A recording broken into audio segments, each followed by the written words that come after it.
Kirkman.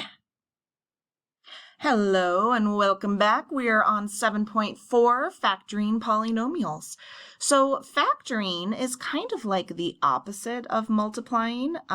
It's similar to division, and you're going to see a lot of those similarities. But because it's not just straightforward division, we call it factoring. Over here, we're going to start by reminding you about what a greatest common factor is and how that works with terms and not just numbers. So here we have an expression, 12x to the fifth plus 8x to the fourth minus 6x to the third. And we want to find the greatest common factors of these terms.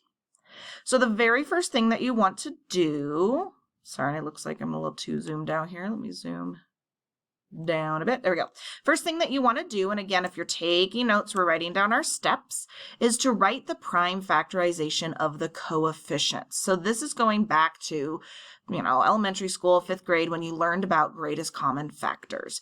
We're going to take the numbers 12, 8, and 6, and we're even ignoring the signs right now. We're just taking the coefficients, and we're going to factor out these numbers.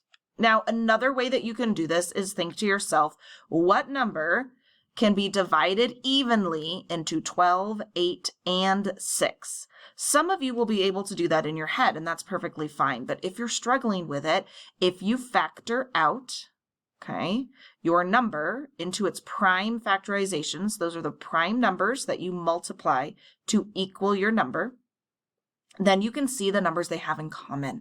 So one instance of these that have in common is 2. However, because this is, it's just 2 right now. 2 is the only number that I can divide evenly into 12, 8, and 6 to get a whole number.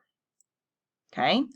Then after we figure out the GCF for our coefficients, our numbers, we're then going to look for the greatest common factor of variables. And that might seem kind of weird, like how am I going to do this?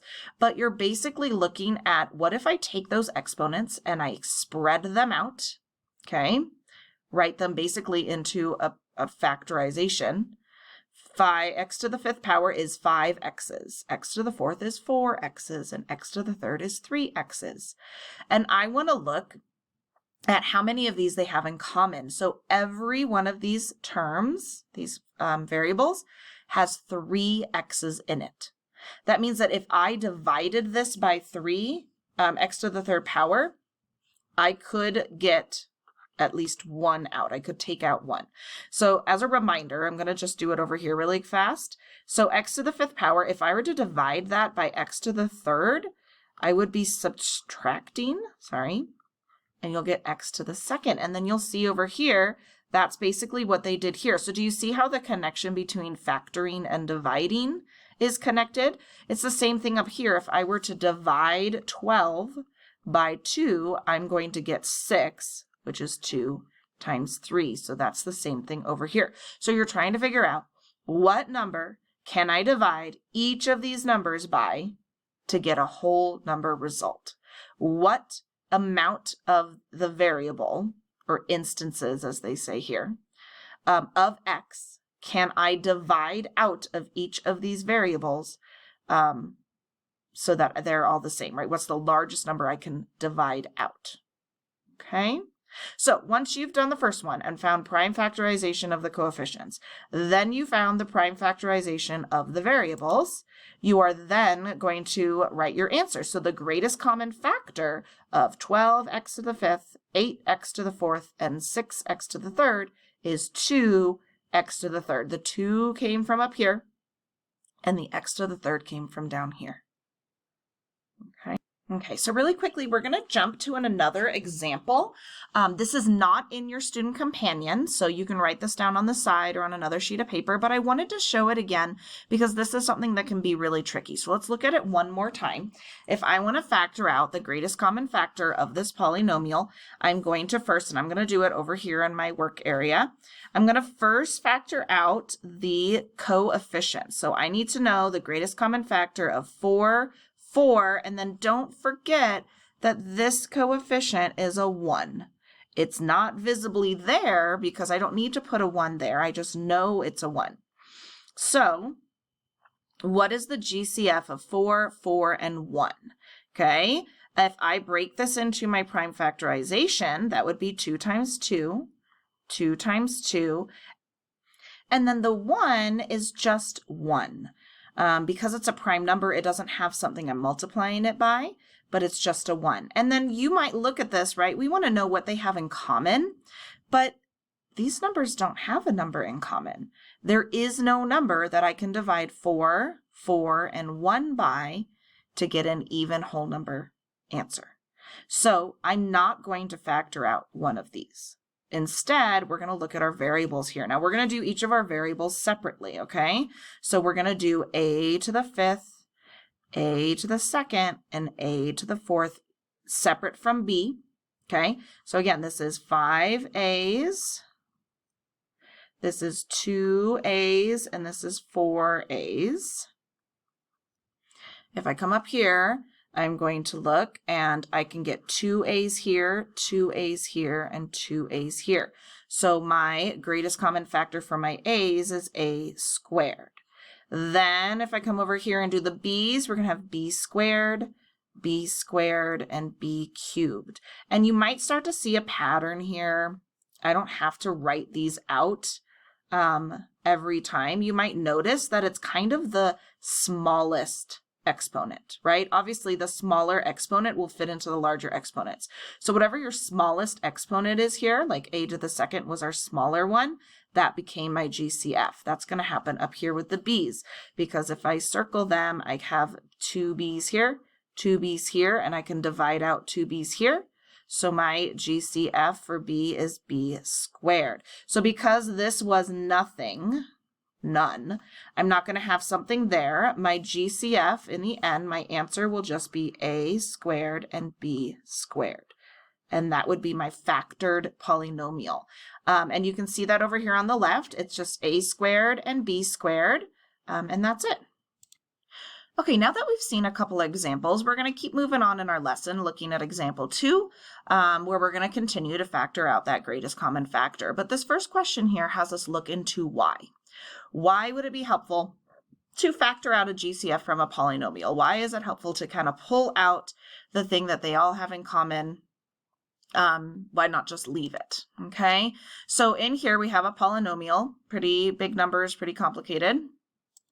When you pull out the GCF, if there is one, okay, you are basically reducing each of these terms. It's kind of like you're dividing or reducing like a fraction. So think of it like if I had 54 ninths. If I leave it like this, those are really big numbers that are hard to understand. But if I divide by a greatest common factor, then I'm going to get something that's a lot easier to work with. So this would be 6 over 1, which is 6. 6 is a lot easier number than 54 ninths. If I go to the store, I can easily buy 6 sticks of butter, but I don't really want to tell someone to go buy 54 ninths sticks of butter. So that's kind of what this is doing. So they found the GCF here. They separated, right? They wrote out the prime factorization of each of the terms, coefficients. They wrote out the exponents, and then they found the ones they have in common. So they have a -1 and a 3 in common here, a -1 and a 3 in common here, and a -1 and 3, and they each have at least one x. So the greatest common factor is -3x. Now, when you factor out that term, you're basically dividing. They basically did -12x to the third divided by -3x.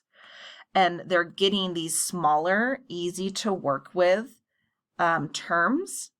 And then you're putting that greatest common factor in front of this expression, because this is a distributive property. This is something that you could distribute out to get the original equation, but we are factoring it out. So they're basically dividing to get this term here, and then they're writing it like a distributive property problem.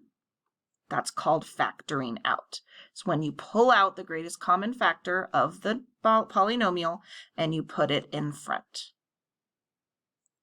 Okay, so factoring out this greatest common factor can result in a polynomial with smaller coefficients or smaller exponents, which makes it easier to analyze and use.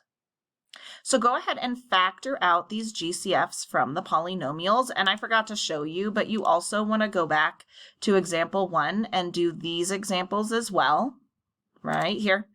Find the GCF of these polynomials, factor out the GCF of the other polynomials, so that you have extra practice on that, because doing it over and over and over again is going to be the thing that helps you really master this subject. You're going to find that. And if you notice, we're writing out that prime factorization. I know that may seem like something you don't want to do, but especially if you cannot look at this number and know immediately what the GCF is, write out that prime factorization. All right, we're going to try one more example because I know that this can be kind of tricky. So I want to show you one more time how to factor out the GCF of this polynomial, especially when we have special situations like I don't have another coefficient here, or if you were missing a variable, that's okay. So over here, we're going to do that same thing. We're going to factor out, basically, I'm going to factor out each of these pieces all together like they did in the previous example. So the prime factorization of 2 is just 2 because it's prime.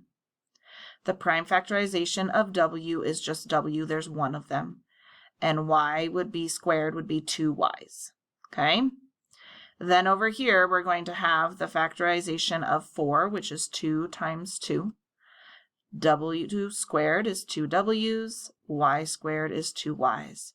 And then at the end, we're going to have a 1, a w, and 3y's. And what we're looking for is the ones they have in common. So I see a 2 here and a 2 here, but there's no 2 in this last number, so there is no coefficient that they have in common. Here, though, I have 1w, 1w, and 1w. So our w will be the first thing in our GCF. And then in y squared, I see that I have 2y's, 2y's, and 2y's.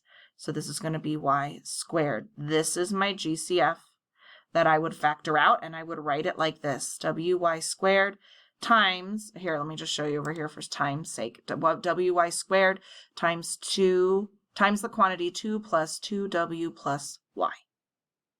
Okay, we're going to skip our word problem one right now. We can talk about it in class if needed, but it's just a way for you to apply what you've learned to a real life situation, but you can skip that example. What I want you to look at right now is the concept summary overall. So it explains that factoring a polynomial, it can be factored if you find the greatest common factor of the terms. Sometimes you can't factor them out. So sometimes it'll say like if possible. Sometimes they don't have anything in common, and that's okay. But most things are going to have something. So the way you do that is you find that GCF. We did the prime factorization of our coefficients. And then we expanded our exponents. And then you look for the numbers they have in common, and you look for the maximum amount of each variable that they have in common. So in this example, they all have a 3 and they all have at least one x. So the greatest common factor of this polynomial is 3x. The way that you write it is that you put your greatest common factor in front, and then inside parentheses is the remaining factors after you've divided them out. So they did 18. I'll do this one over here. They did 18x cubed y squared divided by 3x, and that's how they got 6x squared y squared. Then over here they did the 12x squared y divided by 3x, and then they did the 15x divided by 3x. And so that is how they're getting that number inside the parentheses. Okay, is they've just divided by the GCF, and that's called factoring out.